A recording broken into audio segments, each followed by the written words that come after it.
Welcome to That Guy's a Maniac, the podcast, episode 21. I am your host, Kanzi11, aka Farley, and this week I am joined by my co-host. You didn't fuck up.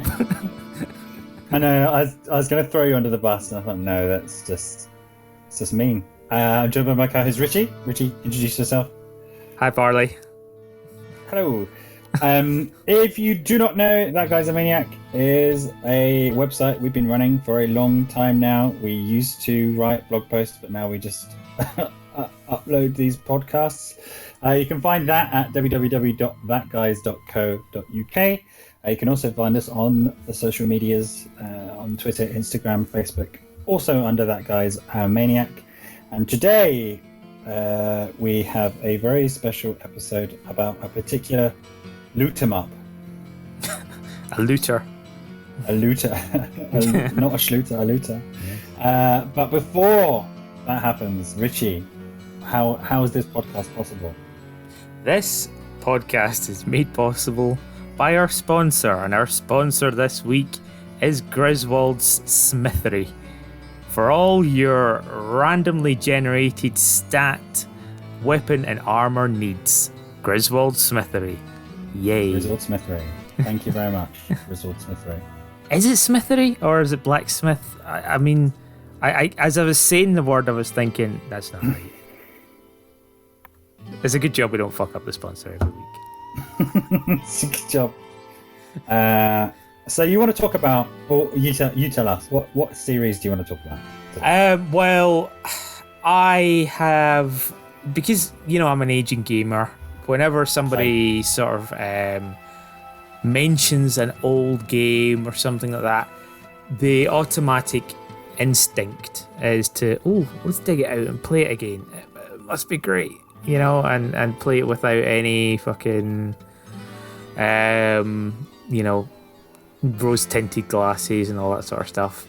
But basically, I started getting a little excited about Diablo 4 because it was announced about 6 months ago, and I was just thinking, it's good, I'm looking forward to that game coming out. And then I was thinking to myself how much I liked Diablo 2, and I have it. It's like on my Battle.net account. A few years ago they did this thing where you could just put your CD keys onto your Battle.net account and you could just download it whenever you need it, sort of thing. And I thought, fuck it, I'll give it a go. So for the past sort of week or so, I have been playing Diablo 2, a game from, 20 years ago. 2000. 2000, and I've actually been enjoying it. It's, I think it's kind of stood the test of time quite well. I mean, it wasn't too there wasn't too much of a point of what's it called, rose tintedness. Like, it was just kind of like, this is exactly the same game I remember it being. This is what I wanted as well. So I was just kind of like, this is fun, this is good. That being said, after a day of playing it, I was just kind of like, I remember this differently. Well, I remember actually having like more inventory space and stuff like that. Then I realised I didn't really play the main game that much. I actually played it with quality of life mods on them. Yeah. So I had a little look into it, and the mod scene for Diablo 2 is just astounding. It's still all going out there. And basically there is a sort of a consensus amongst the forums and the websites and all that sort of stuff, mod DBs, like the best way to play it is with a mod called Path of Diablo. And basically what that does is increases your inventory space. It does tweak a couple of the skills, but just to make characters actually viable at endgame, sort of balancing that Blizzard should have done almost. And yeah, it's actually a lot of fun, and I've decided I'm gonna play it through and defeat the end bad guy of the Diablo 2 expansion. And yeah, it's weird because like it was genuinely on a whim. It was like I watched the Diablo 4 trailer again. I thought, oh, this is cool. I'm looking forward to this. I remember Diablo 3. I had fun with that. Diablo 4, and then like, Diablo 2 was the best experience that I had for Diablo. Does it still stand the test of time? And it does kind of. I mean, there are mods out there that make it like a bit more suitable for modern day machines, because in Diablo 2 there is 2 resolutions available, which is 640 by 480 and 600 by 800, which is tiny by today's 4K standards. So all the pixels are like as big as your fist on your monitor, you know. But there are ones that like make the screen even bigger, so you're just like a tiny person, or there's ones which actually do a little bit of smoothing over it. And to be honest, I just play it in 600 by 800, and I just enjoy the box and the full screen and sort of that feeling of nostalgia, but at the same time, this is still a very playable game. So, did you play Diablo 2 at all? No. No, okay. No, I didn't. So I've not had any hands-on time, I think, with any... You definitely did. I'm only saying that because of one thing, and that was when we were kicking about in Randy McSporran's room. I think you played it, and you picked up a crude hand axe, and all you did for, I think, most of the rest of the day was repeat the words, "I have a crude hand axe. I have a crude hand axe." I don't think I actually touched the mouse though. I mean, and this is what I was going to start with. So I haven't played it, and I'm interested to see how this is the case. Almost everybody I know who was playing games was playing Diablo 2 for like a huge chunk of time there as well. I didn't get the sense that everyone played the first Diablo, but for a period, it just seemed that everyone who had a PC was playing Diablo 2, and yeah, back in the day, you'd kind of have you'd have house parties, and you could always guarantee that somebody would be sat in the corner just playing Diablo 2, maybe have a little crowd around them. So have you played all 3 of them? How did you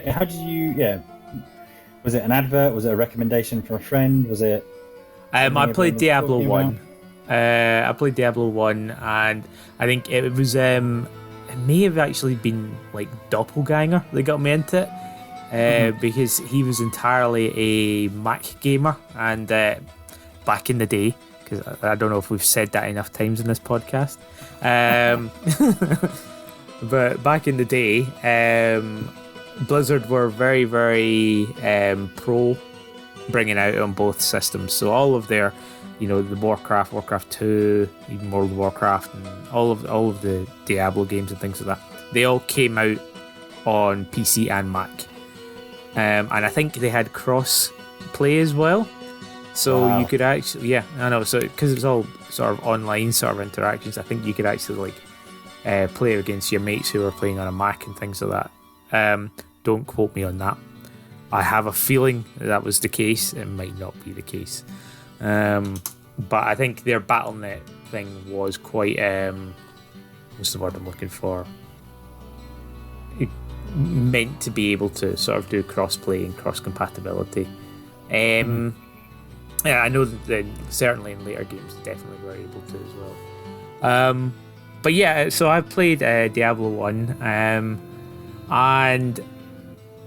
I mean, it was dark, it was dungeony, it was very much of that kind of, I don't want to say Tolkien-y, Tolkien-ish sort of vibe, but it definitely had a sort of D&D vibe to it, you know what I mean? Yeah. I mean, it wasn't all dwarves and orcs and things like that. It was a town of humans, and there's magic, and there's also like imps and monsters, really, as opposed to hobbits living in a shire and stuff like that.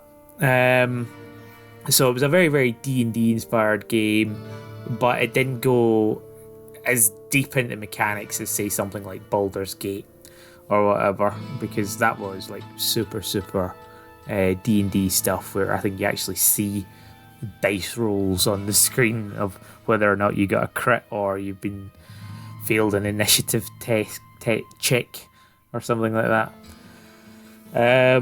But yeah, it was a very engaging game because it was random each time you sort of play it. I forgot that kind of side of things. So just in case there are people out there who have never heard of Diablo, and to be fair, it was more than 10 years, wasn't it, between Diablo 2 and 3? Yeah. Yeah. Yeah. So there might be some people who just completely missed it, and didn't get on Diablo 3. Describe what kind of game it is. How do you play it? What's the loop? The loop. Well, the premise behind it is reasonably story rich as well. There's a bad guy called Diablo who's spreading evil in the world, and whilst he's doing so, all of his minions are kicking about in dungeons, and he's corrupted sort of kings or people around him and stuff like that. And you basically play one of the hero classes. In Diablo 1, I think it was rogue, a warrior, and a wizard. And you can, with those different characters, you gain XP and you gain new skills. But ultimately, what it is clicking on the enemies until they die, using your skills, either defensively or offensively, and they have a loot table which drops items. And the fun part is how different the items can be and sort of setting up your character with them. And ultimately, you do a lot of lather, rinse, repeating of going down and fighting boss characters because they've got a bigger loot table to try and get items that are more beneficial to you and perhaps the build that you kind of followed and done. And Diablo 2 kind of expands on that a little bit more. They give you more classes. They give you more cinematics in between each of the 5 acts that it's sort of split up into. And I must sort of quickly sort of state that I'm talking about Diablo 2 plus its expansion, Lord of Destruction, which sounds like a mobile game name at this point. Yeah, it's not generic, is it? Lord of Destruction. I just remember watching it probably from mid-game. It was just hitting things until the inventory was full. A lot of looking at the inventory juggling, going back to town, sell, and go back out, hit things. And that seemed to be the loop or the cycle that I was kind of... I mean, ultimately, yeah, you could break it down to going out, making the effort to get a bunch of scratch cards. You go back to town, scratch them off, and if any of them are good, you equip them. But more often than not, they're not, and you just sell them for money, which you can then use to actually buy scratch cards later on. But there is also Sorry, go on. Was there a slot system on the gear all throughout, or is that just something that later games had? What do you mean by slot system? So you pick up gear, this may not even be Diablo, you pick up gear which has, 3 slots which you can put gems or something in. Oh, yeah, that was introduced in Lord of Destruction, the expansion of Diablo 2, where you get sockets Or actually, no, I think it was in the original. It was in they added runes in Lord of Destruction. So yeah, you get sockets in them, and you get gems which you can power up. And the gems have like different attributes depending on what piece of armor you put them in. If you put them in a weapon, if you put an emerald in a weapon, it does poison damage. If you put it in your chest, it does like adds to dexterity or something like that. And then it has similar effects when you move it into different pieces. But yeah, there was a socketing system. It got more complicated when you could make rune words. So runes were ones that dropped and had slightly different, more special effects. But when you combined them together, you could create very, very unique pieces of armor that were very desirable, like just giving everybody the ability to teleport and things like that. But yeah, the rune words were introduced, and so it was a fun mechanic. But of course, the drop rates in these runes were, again, they were insane. Like, you could spend hours and hours and hours running at a boss character over and over and maybe get 3 or 4 runes. But the high level ones, you have to be able to take down the highest level version of the boss character over and over and over. And even then, sometimes it's better to do other characters because they've got different loot tables and things like that. It becomes quite what's the word I'm looking for? There's a meta in there, which needs to be explained to you by people on online forums as to what is the best way to sort of approach and attack this game to get the most optimal gear for absolutely no good reason. Yeah, so I mean, there was an online component which you kind of touched on.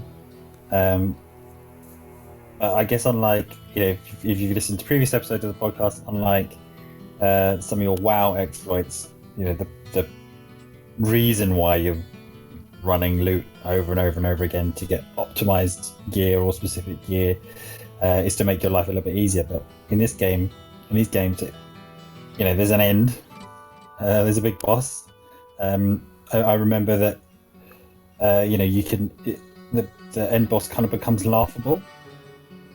If you gear up enough, it's just if you gear up and level up enough, it's just kind of a one-hit wonder sort of thing. Yeah.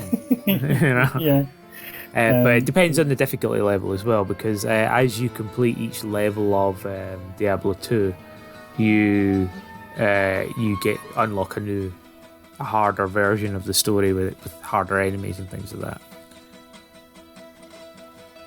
And I can't think of many games in the genre, because I know that it wasn't the first game in the genre, because when it first came out, when Diablo came out in the late 90s, there were quite a few PC games that looked similar.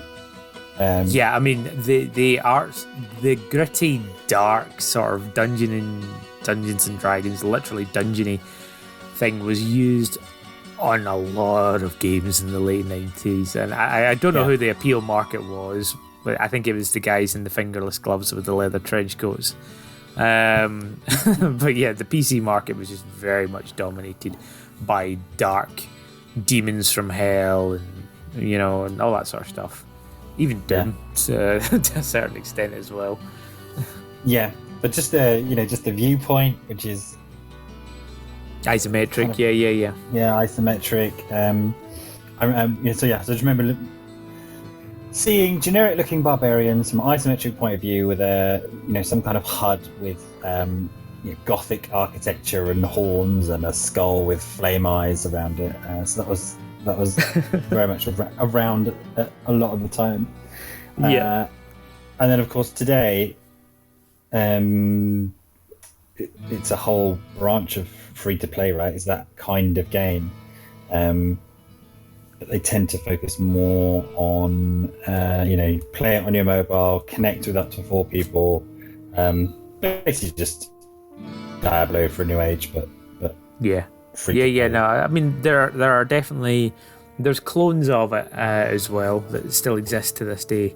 And there's ones that are supposedly better as well. Like, I believe Torchlight and Torchlight 2, they get a lot of love for being Diablo-ish.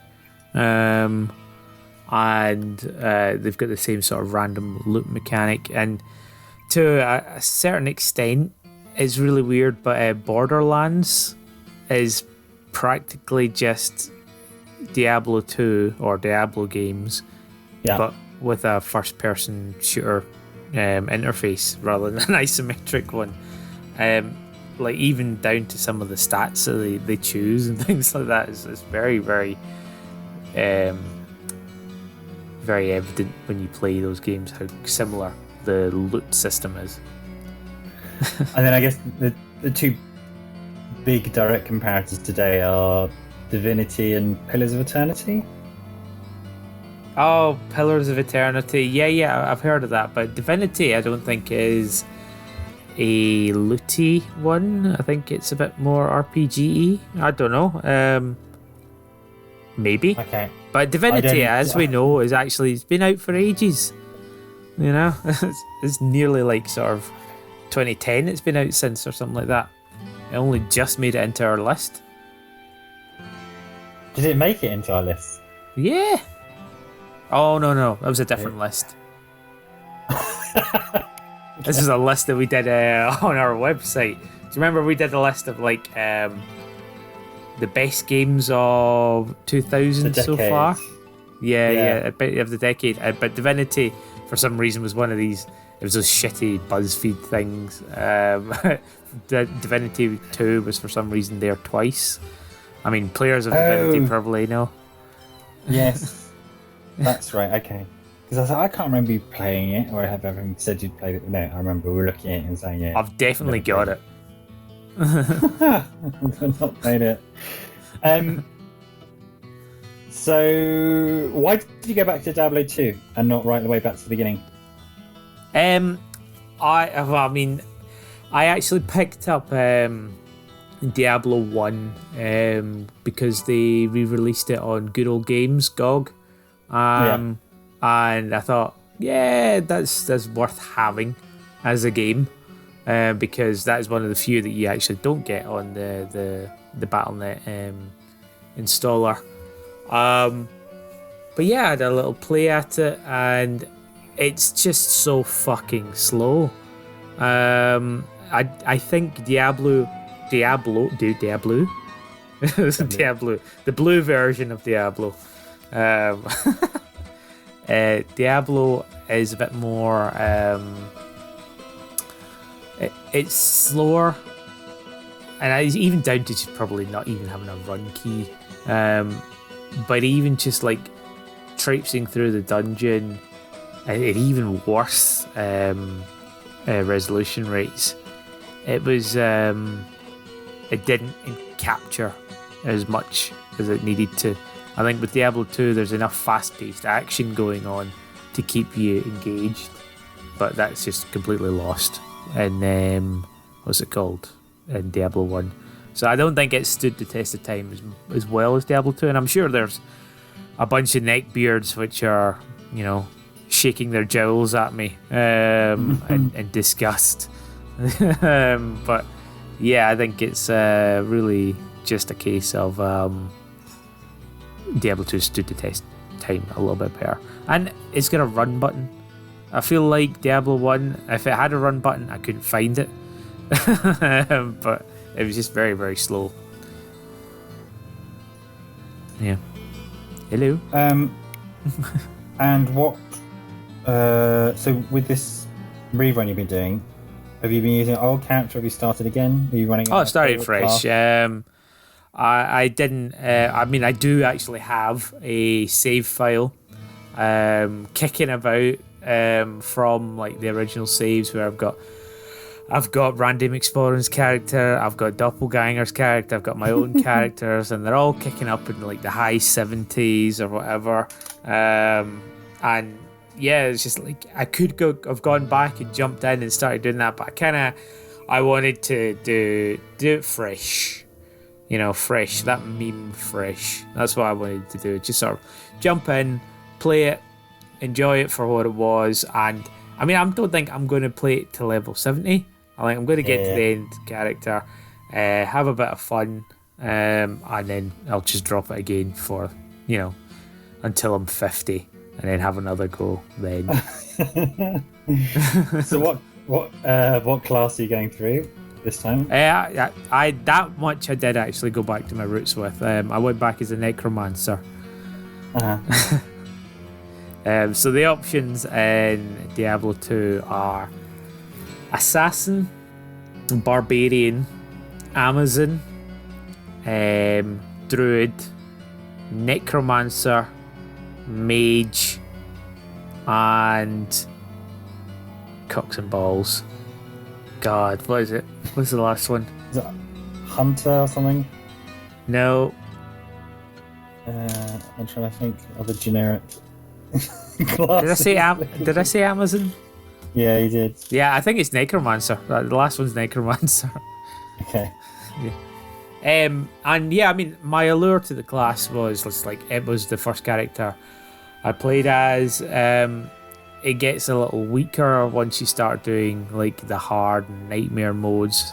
But I just fancied doing that and just like having a bunch of skeletons around me to do all the work for me, and that's it just appealed for me to go back and have a little look at that game and play it from that side that I did before. Normally the character I usually play as would be paladin. Always fucking paladins, but I just decided to mix up a little bit, go back and do my original character all over again. And because Blizzard occasionally they release kind of like crossover stuff, or they have little cameos. Has Diablo ever popped up in anything else? Or one of Blizzard's biggest franchise, Heroes of the Storm. Yeah, it has everybody and everything in it. It has like an enemy called the Butcher from Diablo 1, which makes occurrences in all the other Diablo games. Makes cameos there, and they definitely have all of their potential characters in that Heroes of the Storm, and it's just a Dota League of Legends clone, which apparently isn't very good either. But there you go. Oh really? Yeah. There's diehard ones that'll love it, but like I think I played it when it first came out, and I just wasn't interested. I can see why people. Because there was some Hearthstone crossover stuff, wasn't there? I think that was the hook, and it was like, if you play Heroes of the Storm, you get X. Yeah, if you win one game of this, you get that. And like, fuck off. But yeah, like, I mean, Blizzard nowadays, I mean, this is, it's a big thing, sort of like going back and playing Diablo 2 and seeing it in its sort of gritty, and it is a fucking brutal game, there's like the corpses of people just sort of attached to pikes, and there's dismembered bodies and all this sort of stuff, and you're like, this is actually quite a brutal game. And when you compare it to the sort of Disney-fied version of Blizzard you see nowadays, it's, especially when you look at like Heroes of the Storm or Hearthstone or World of Warcraft. I mean, I don't know if you've seen any cutscenes from recent World of Warcraft at all, have you? No, I was gonna we'll put a pin in that and come back to it, because you mentioned briefly the cutscenes was the thing that Diablo 2 was doing, and for a while, kind of Blizzard games were kind of known for their amazing cutscenes. I remember probably some of the earliest days on YouTube was looking up Blizzard cutscenes, because if otherwise you only get to see them once per playthrough or whatever, or you couldn't just easily just find the videos or capture them or whatever. But no, I've not seen any modern World of Warcraft. Well, was there a thing where they're on airships and it's all glowy and the man falls off a big airship into some water? Yeah, but the big thing is, like, with World of Warcraft now, it's basically become episodic. So with each patch that is coming out, you're also getting the storyline advancing, like a fucking Coronation Street sort of thing. Sort of every 3 months, here's a bit of the plot, and this is why this thing's happening, and here's a big, pretty cutscene to go with it. But what's really weird and jarring is, like, the mage that had disappeared for a while, Jaina, she was in the like Warcraft 3 as well. She disappeared, and then she came back, and she's got a white streak in her hair, and she throws around ice magic. Yeah. She throws around ice magic. Yeah. But she looks like Elsa from Frozen. In every way possible. You know, you just like you can almost see her just want to break into Let It Go any minute now, you know? And it's really weird. And basically there's 2 leading ladies in World of Warcraft at the moment. There's Sylvanas, who is a dead elf, or undead elf, who has just pretty much started the new expansion by destroying all of the Lich King's powers. So all that stuff that we did 10 years ago for like defeating the Lich King seemed a bit pointless, but there we go. Arthur's dead, someone else took over, and now she's just sort of ripped that away in one sort of move. And then on the Alliance side, you've got Jaina, who's a mage who can fly ships in the air and has a white streak, and yeah, just looks like Elsa. So you got these 2 women of World of Warcraft. She has a blonde streak. And white hair. Yeah, white hair with a blonde streak. Oh, there you go. She's even more Elsa then. But she used to have blonde hair. So something happened. She had a little bit of a shock or something like that.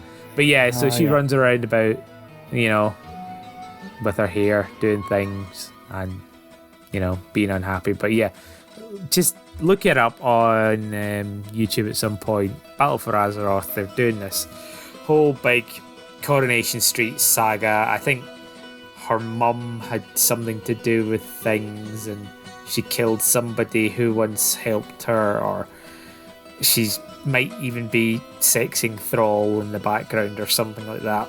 So it's very, very boring, pointless things, which is why nobody should play retail.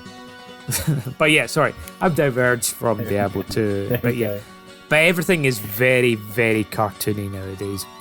And I think what I quite liked about seeing the Diablo 4 trailer was that it was gritty, it was bloody, it was gory, it was like, oh right, okay, cool.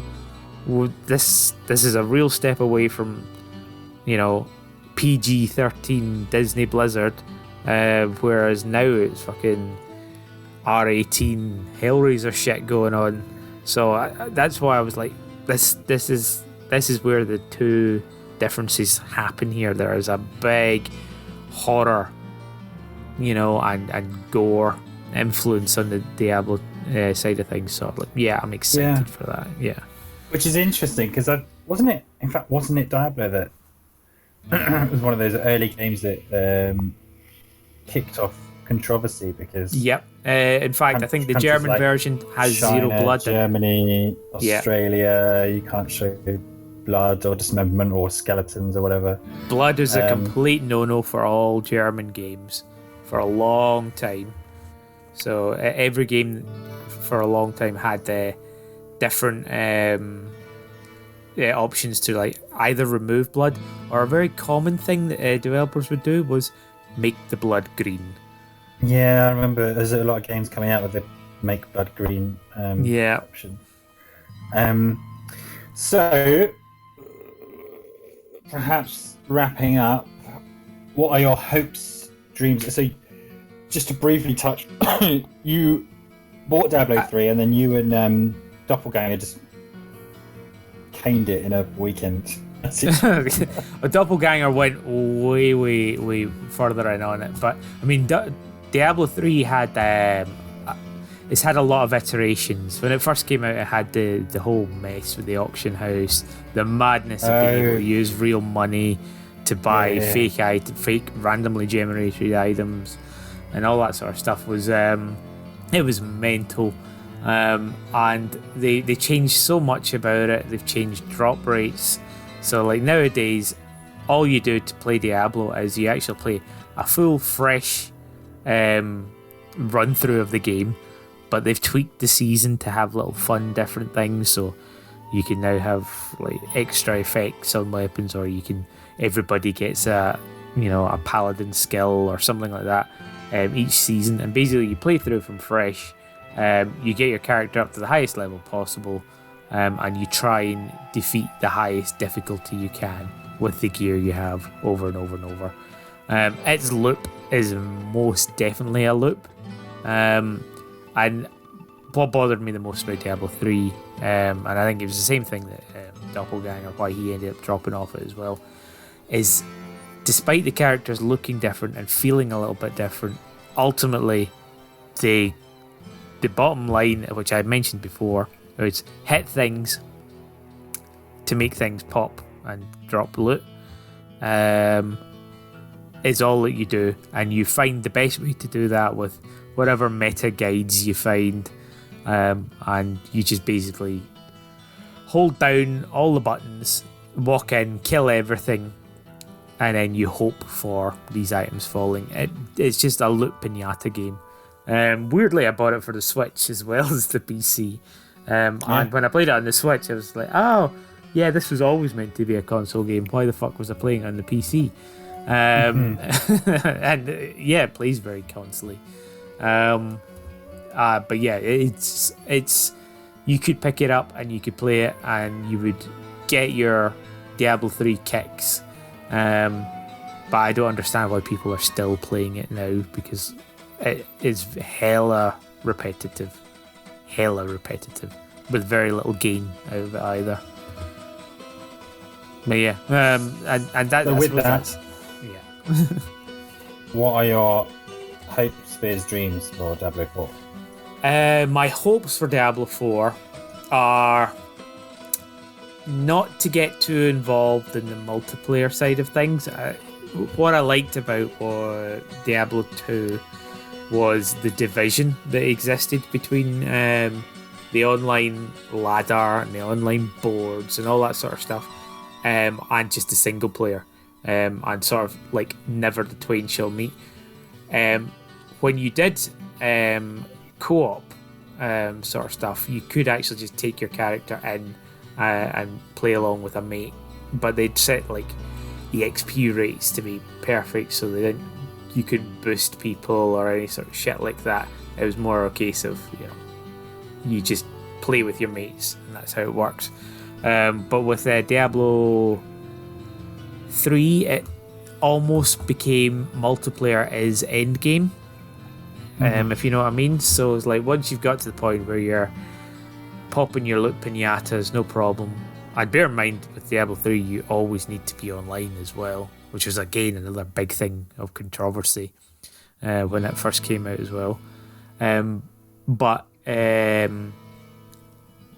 with Diablo 3, you play it through, you do your pinata popping, but then you need to get higher in the ranks by playing higher levels with more players. So with the more players, you have the higher difficulty content you can do. And it became this weird meta of you have to have this setup of characters. So if you decided to choose that you wanted to play a monk for this season, and it turns out the meta for that doesn't include the character party makeup of 2 necromancers, a barbarian and a crusader, then you're fucked. You're not going to get any groups, because that's the only thing that people care about.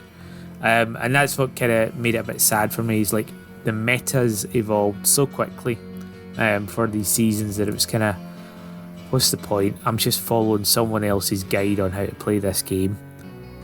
over and over and over. And yeah, it just became a bit sad. And then I thought, oh, I'll play it with a different character. I'll play it with the Necromancer. You know, they brought that out for Diablo 3. And as I was playing it, I was just like, this is the same as every other fucking character. You're just making the things pop in different ways. And that is all. So Diablo 3 is left a bit of a sour taste in my mouth, in that it's fine, you can get your kicks from it if you want, but at the same time it feels more loot pinata than any of the other ones did.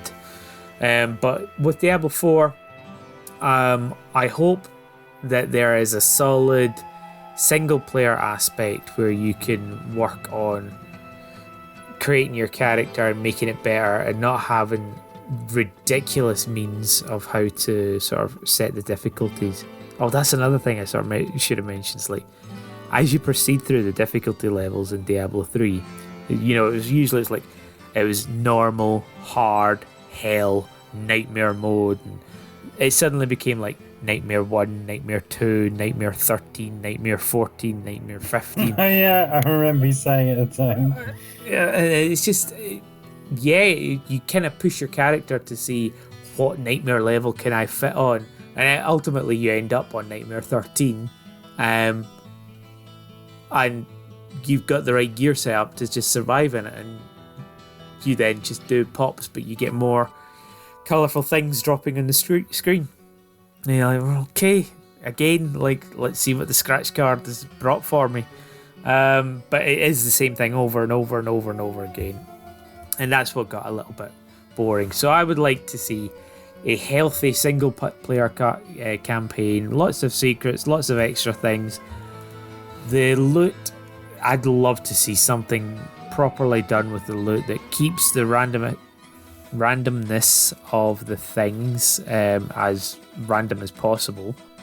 But yeah, it's like how they treat the loot is going to be so important in this one, I think, because it was handled so badly on the offset with the auction house. The loot changed so much, so epics were dropping left, right and centre in Diablo 3, and I hope it's not the same thing over and over again. I do get that you want to be able to sort of do loot pinatas and all that sort of stuff, but again, I'd like to see something a bit more with the characters, about how they scale and how they move through, and not just having the best build for this XYZ meta. And of course the characters as well.